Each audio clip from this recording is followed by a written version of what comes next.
This is Jamie with BarI. In this video, we're going to show BarI SpeedCount Pro users how to upload your sales report and provide recipe notes so we can write your recipes and correctly compare your sales against your usage. So first of all, log into the browser version of the app using your login details. You'll land here on the main dashboard. Go ahead on the main menu on the left, expand the analysis workflow menu option. Notice that the red arrow or the arrow turns red. Click on accountability. So I've completed my first two steps. So to upload sales report, I'll just click on edit on step 3 sales. The software automatically recognizes the brand of point of sale and the correct profile, but if you do need to upload a second version, in some cases, that could be, you can modify that setting here. But in this case, we're good to go, and I can just go ahead and click on browse.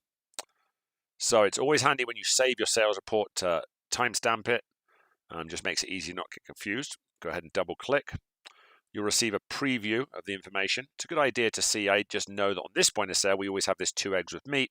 And I know in general, the sales tend to be in the range of 150. So it's great to do a quick sanity check, because if I'm used to seeing a number of 150 and then one week it's 300 or it's 20, I know that something's probably amiss. So after a quick sanity check, go ahead and click and continue. And then this next step, the software is going to ask you to provide recipe notes on the buttons that we've not yet got in the system. So all of the recipes that we set up during setup in prior weeks are already in the system, and so we don't need to add those. And if you click on all buttons, we can paginate through all of those.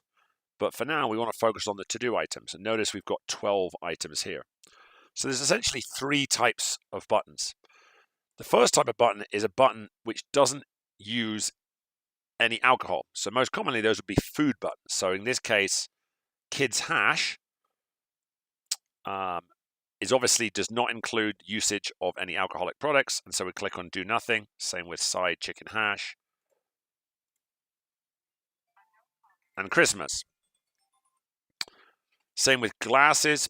And then when we get into black and tan, this is a great example of the second category of buttons, or buttons where it's not immediately obvious what the recipe is. Obviously with black and tan, there's lots of different combinations you can use. It's kind of one of those ones that the sort of classic traditional way has evolved, and many people do it different ways. So in this case, I would list the types of beers used. So for instance, Sierra Nevada,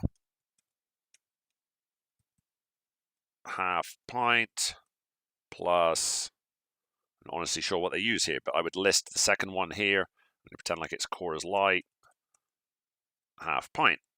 So the point there, of course, is this button is not immediately obvious what is poured in this case. In contrast, the second button, or the Gießen Sauvignon Blanc, is pretty straightforward for us to understand. This is Sauvignon Blanc, it's the Gießen brand, and because we can see the average dollars is $30, we know that this is for a bottle rather than a glass. So what we want you to do is mark the do nothings as do nothing, mark the items that are not immediately obvious and provide some notes, and the other items you can leave blank because we'll be able to complete those. Paginate to the following page. These are obviously a 2 do nothings button. And so once you've reviewed and completed that, go ahead and click on continue. You can, after doing the recipe notes here, you can review what's been entered and click back if you need to make changes. Click finished. Some cases you'll have 2 point of sales. This is for occasions like toast. You have to upload a sales report and a modifiers report, or if you have multiple profit centers and you can't run those reports separately, sometimes you'll go through this process 2 or even 3 times for each individual point of sale report. When you're satisfied that the correct information is here, go ahead and click on finalize and send notification. That will send an automated notification to your BarI account manager, and the status of this step will move from to do to submitted. So you can move on to step 4, communication. Thanks for watching.